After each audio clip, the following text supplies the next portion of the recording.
Ok. Donc, je disais qu'aujourd'hui, ce que je veux vous enseigner, c'est des stratégies pour augmenter vos ventes. Mais avant d'entrer vraiment à fond dans les stratégies, je vais déjà voir avec vous les fondations, qu'on soit en train de vendre les produits ou les services. La première fondation que je vais vous apporter aujourd'hui, c'est de connaître parfaitement votre cible ou bien de connaître parfaitement votre client idéal.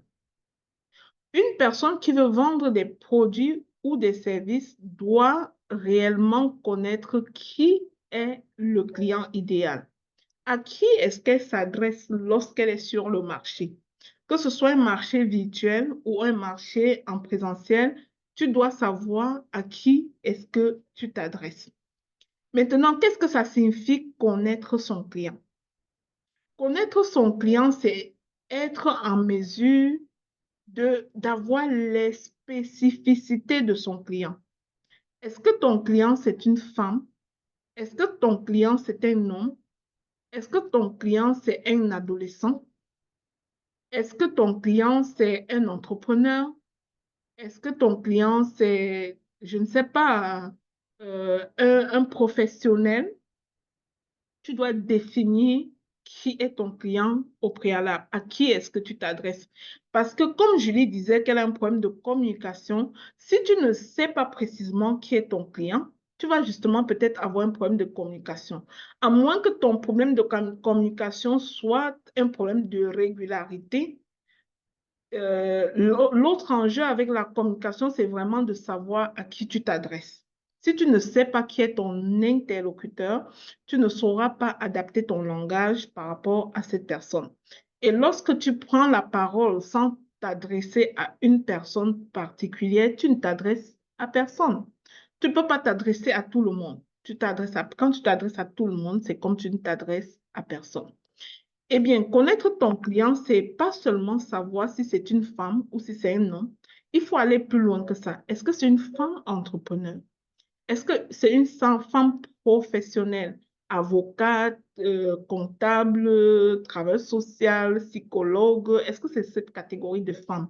Est-ce que c'est une femme monoparentale à la maison? Tu dois savoir qui est véritablement ton client. Dans le cas d'Alex ici, moi, je peux voir que son client, c'est plus les professionnels parce qu'elles vendent des vêtements d'un certain style. Les vêtements qu'Alex vend, moi, je ne les porte pas pour rester dans ma cuisine. Je ne les porte pas pour passer du temps dans ma cour. Je les porte pour des événements. Elle est plus dans de l'habillement événementiel. Alors, il faut qu'elle regarde la catégorie de personnes qui sont souvent dans les événements, en fait. Et c'est ces personnes-là qui vont être plus portées à acheter chez elle. Maintenant, lorsqu'elle a identifié qui est cette personne, il est important qu'elle identifie les besoins réels de la personne. Pourquoi la personne a besoin d'acheter ce type de vêtements? Quel est le mindset de la personne? Pourquoi est-ce qu'elle doit acheter les vêtements ce mois-ci et le mois prochain, elle est encore en train d'acheter les vêtements? Et c'est parce qu'elle connaît ses besoins réels qu'elle sera capable d'identifier ses douleurs profondes.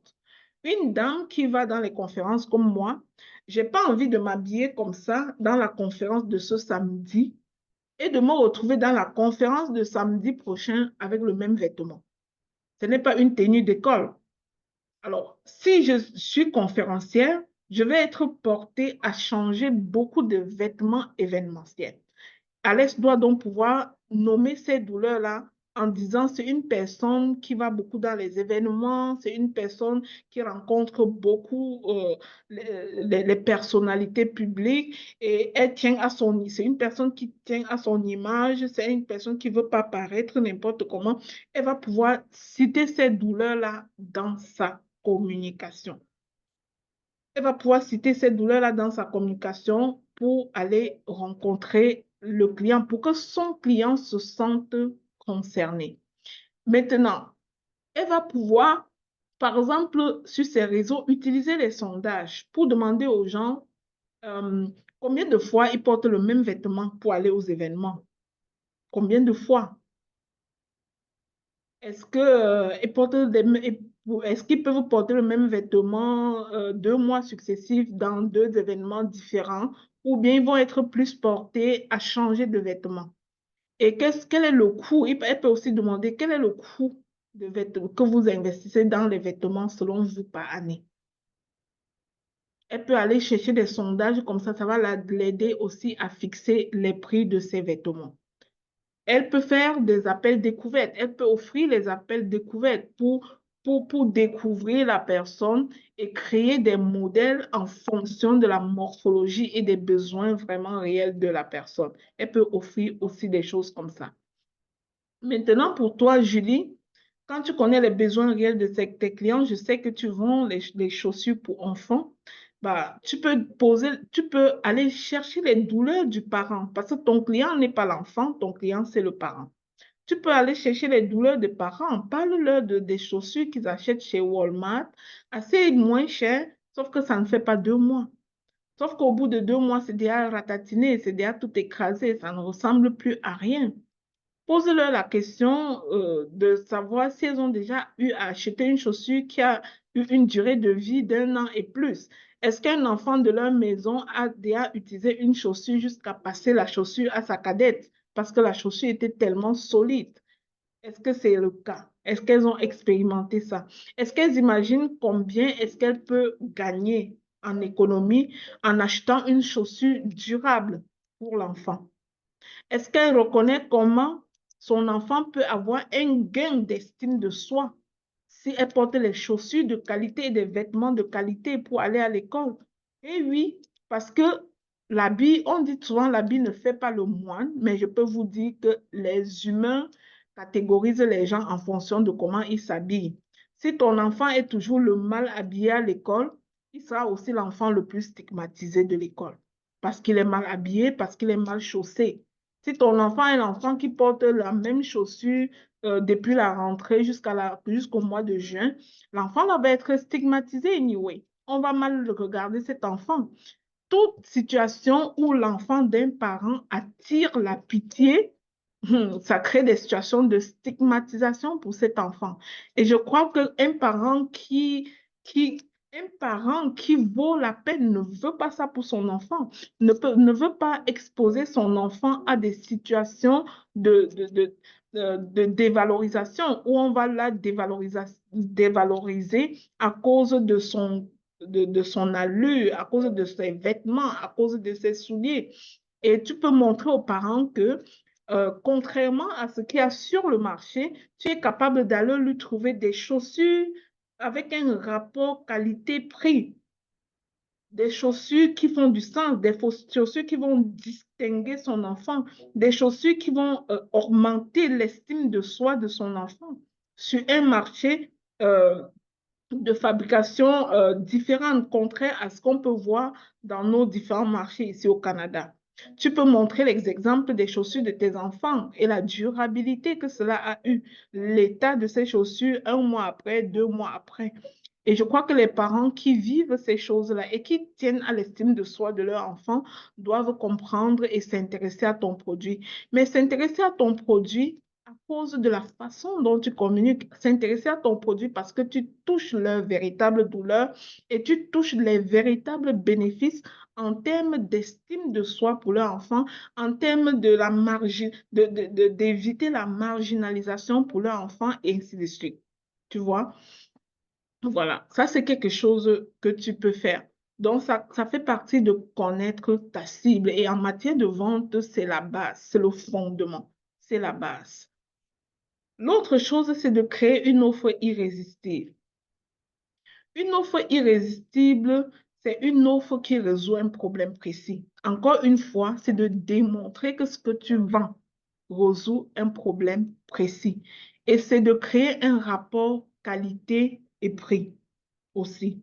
Et quand on dit rapport et qualité-prix, cela ne signifie pas bazarder ton produit, que ton produit soit cheap pour que tu le vendes, mais ça peut être de vendre ton produit exactement cher pour ce qu'il vaut, parce qu'il le vaut, mais parce qu'il y a des avantages il y a comme un gain financier que le parent peut réaliser en fonction de la durabilité du produit, en fonction de la transférabilité du même article à un autre enfant de la famille.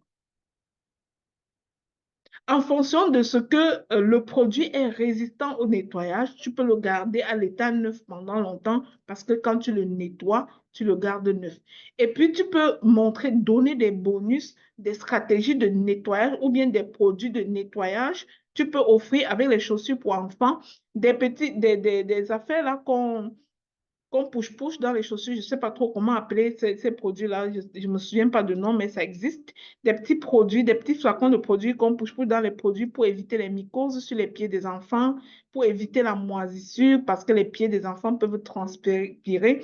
Tu peux offrir des chaussettes en coton à un parent qui achète ces chaussures-là à bon prix. Tu lui donnes une paire de chaussettes en coton et tu lui montres comment cette chaussette en coton va venir protéger le pied de son enfant.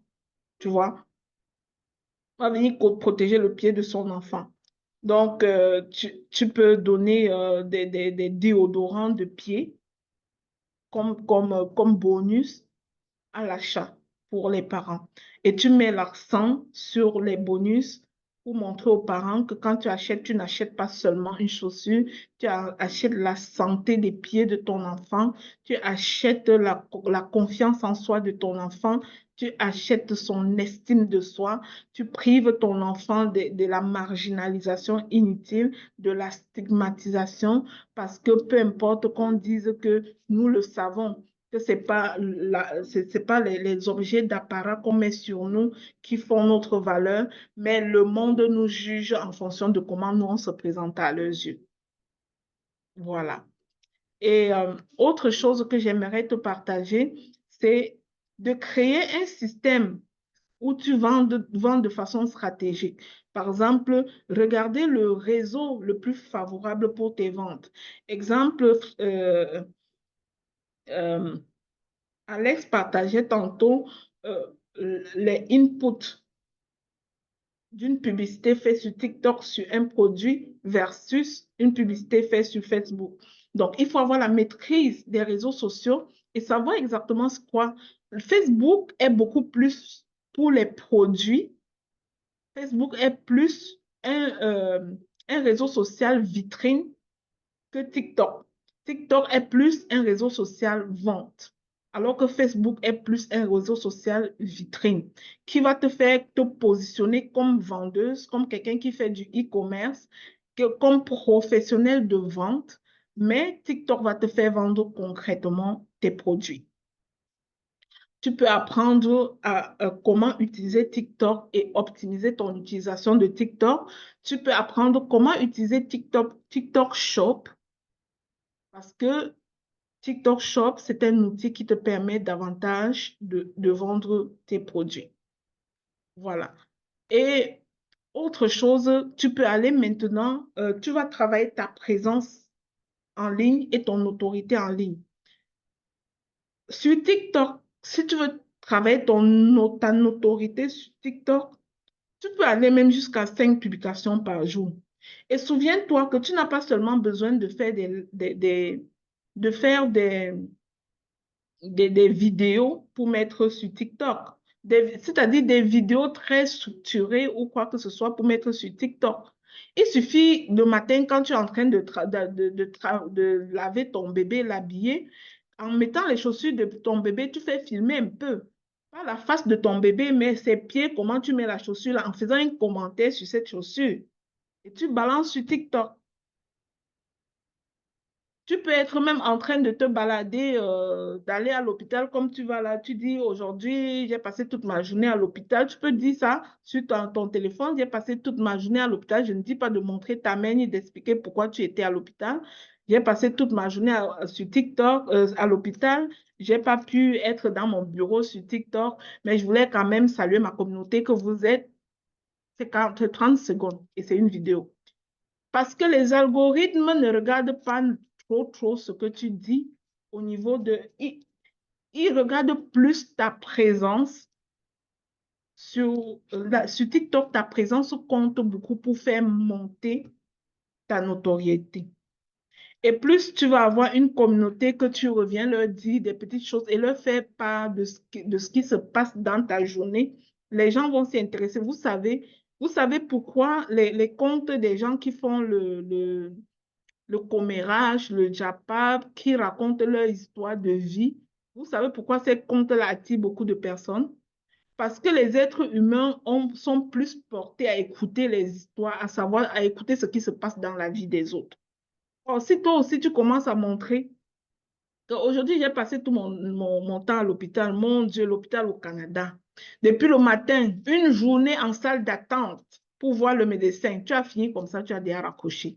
Tu as déjà arrêté ta vidéo, tu as mis sur TikTok.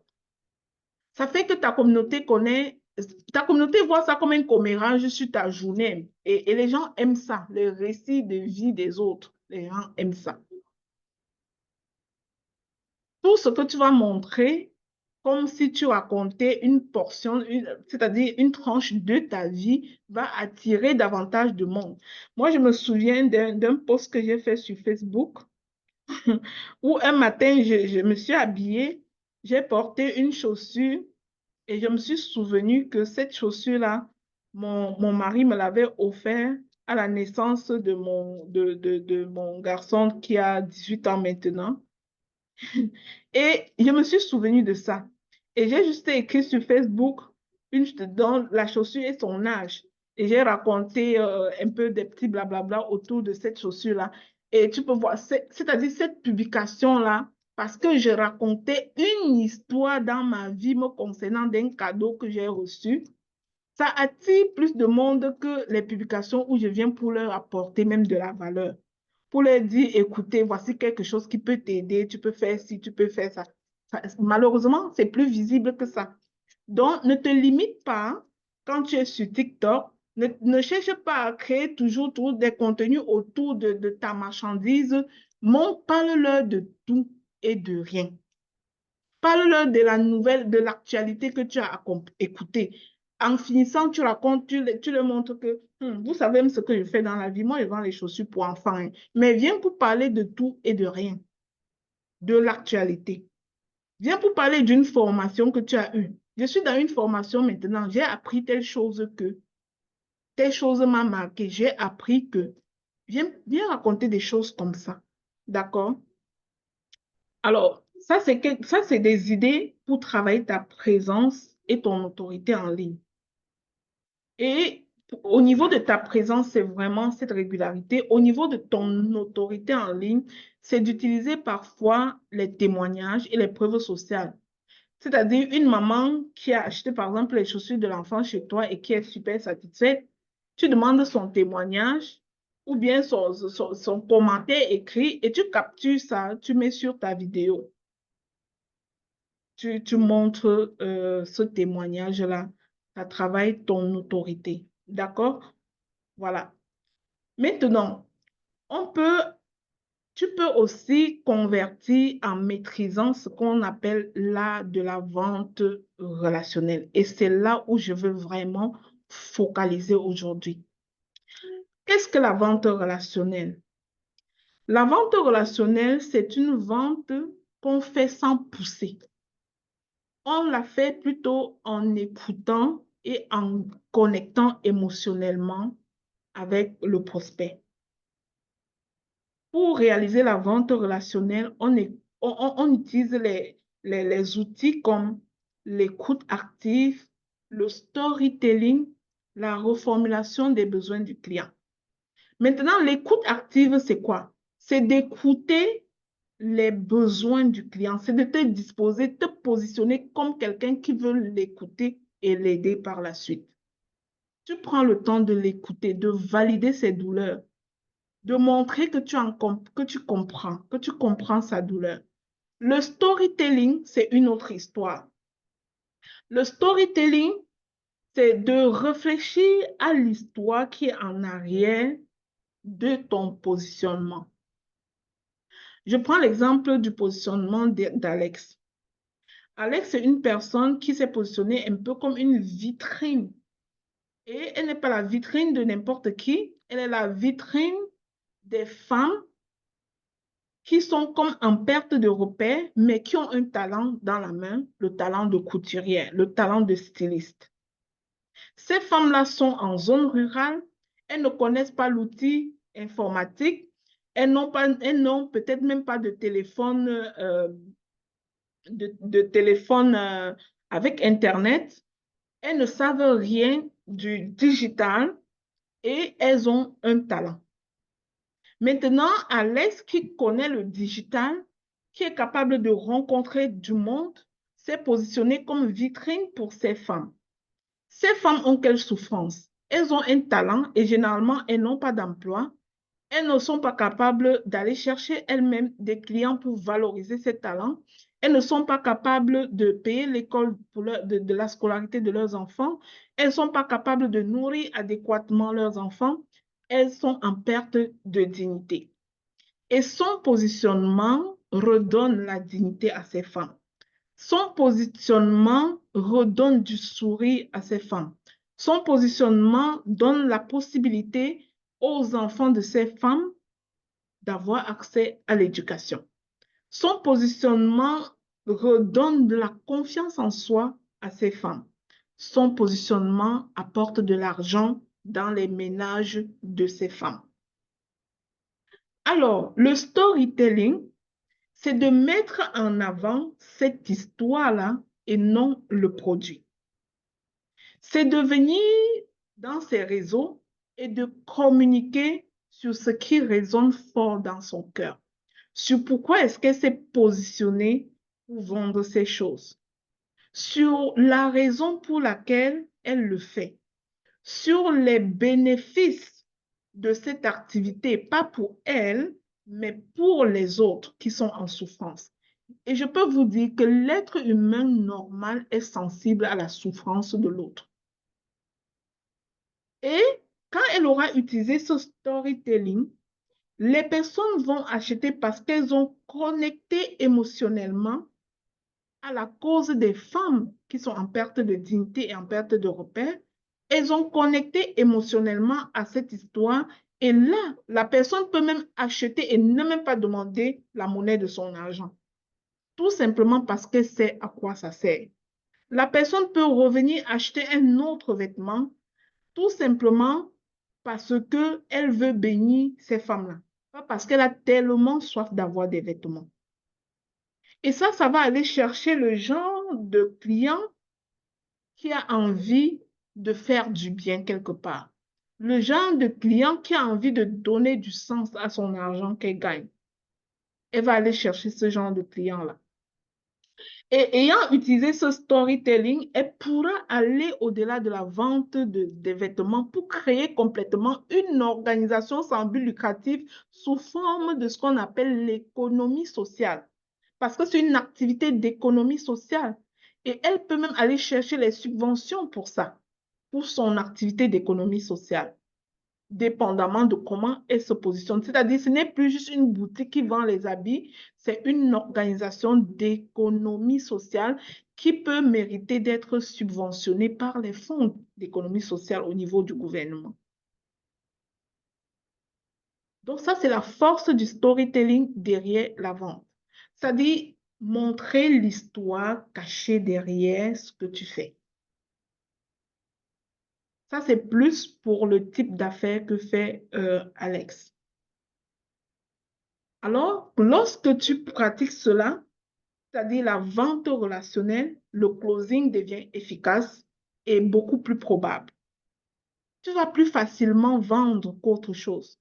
Quand bien même tu vas faire organiser des ventes qu'on appelle des ventes spéciales, bah, le message autour de la vente spéciale, c'est la rentrée scolaire. Il faut que je sorte du stock pour que les mamans payent les scolarités des enfants. Et les gens vont venir pas parce qu'ils veulent les vêtements, mais parce que ça fait du sens pour elles de contribuer à l'éducation d'un enfant.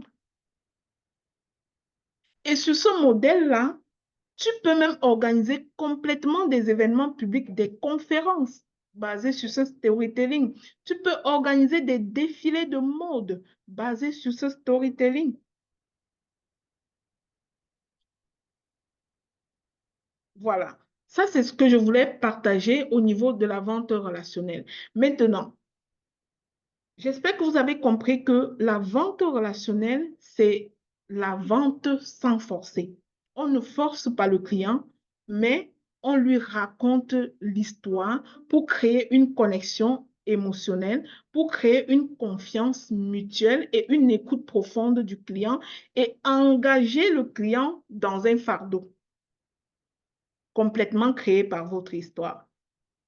Et ce fardeau-là dans lequel vous l'avez engagé va le faire fouiller ses poches en fait. Parce que c'est clair pour le client, à ce moment-là, quand il fouille ses poches, ce n'est pas pour vous et c'est la vérité. Parce que c'est votre business et votre business est justement monté comme ça.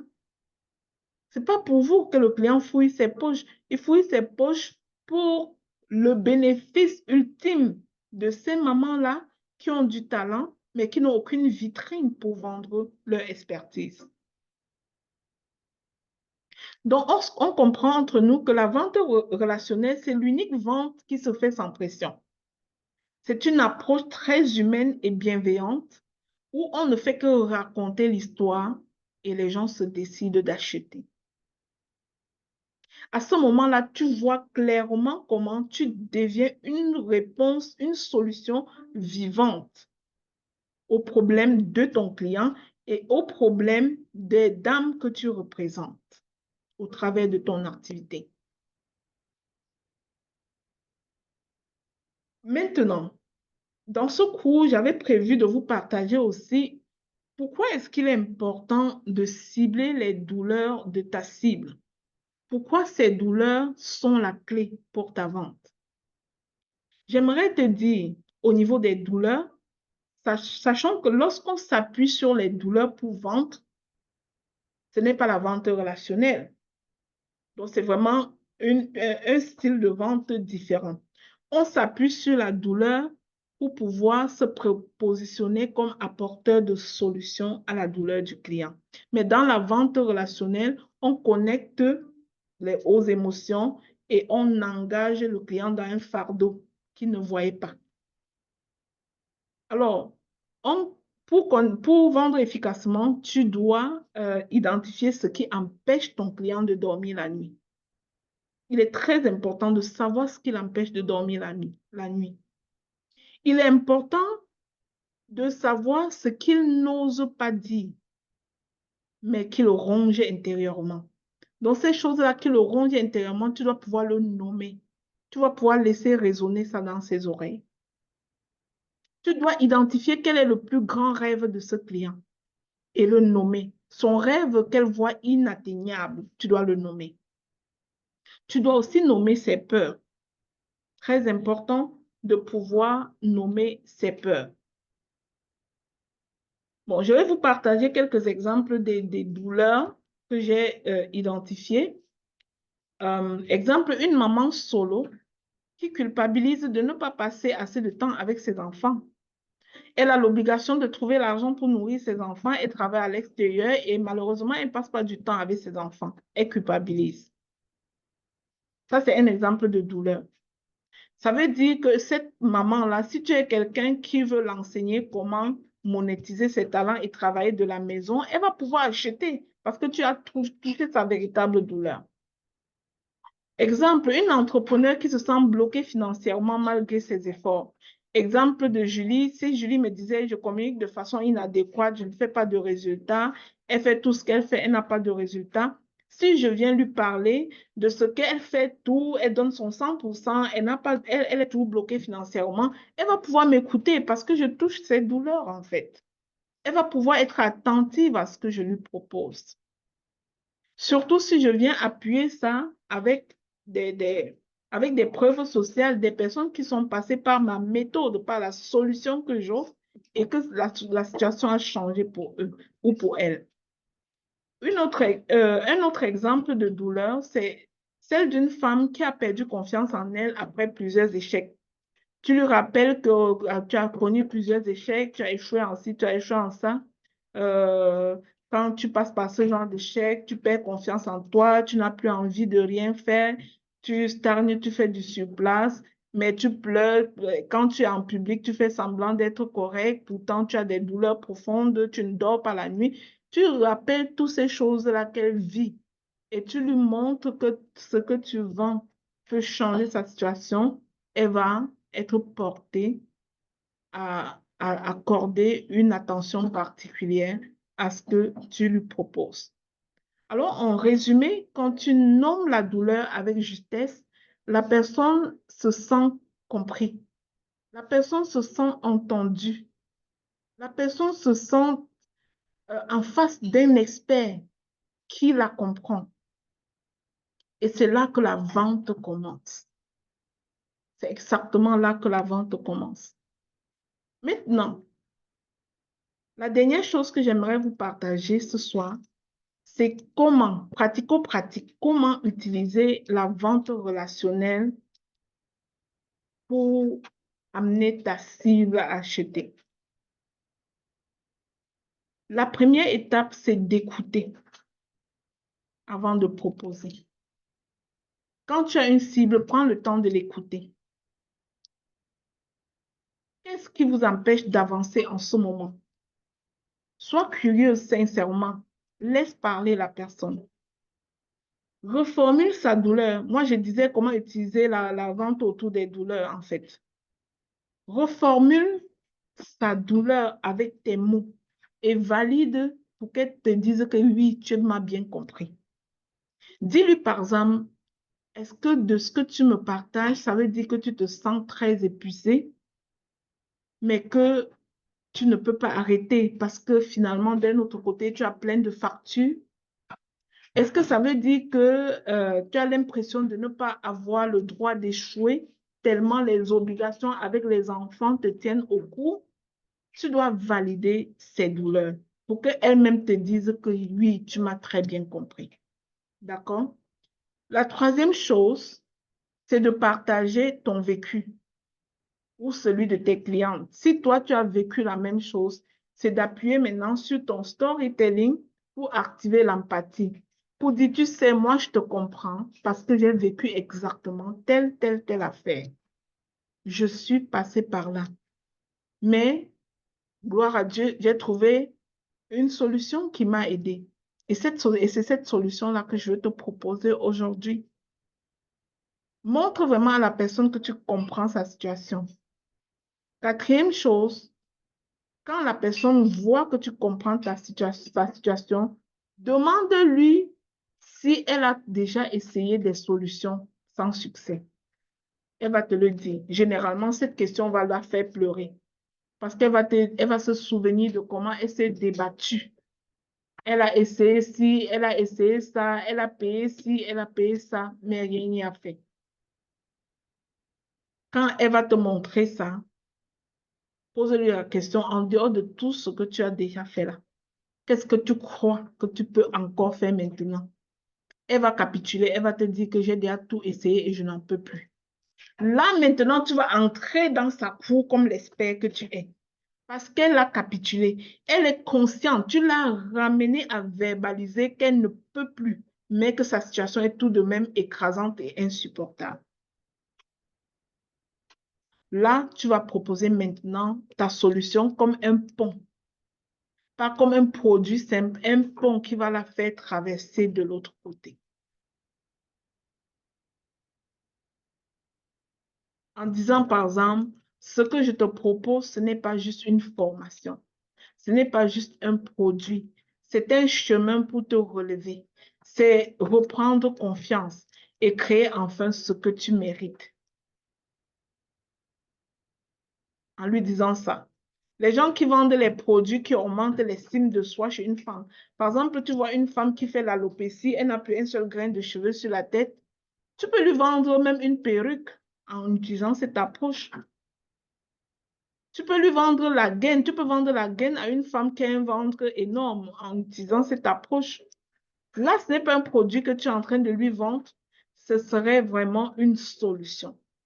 Ce serait vraiment de la confiance, une façon de se relever, de reprendre confiance en elle. Alex qui fait dans le vêtement, montrant qu'elle peut créer des styles qui s'adaptent à la morphologie de la personne et être chic par elle, qu'elle soit énorme ou qu'elle soit petite, bah, elle peut utiliser cette stratégie. Et en dernier lieu, rappelle qui a un choix à faire. Rappelle à la personne qui a un choix à faire. Le choix, c'est qu'elle peut choisir de rester dans sa douleur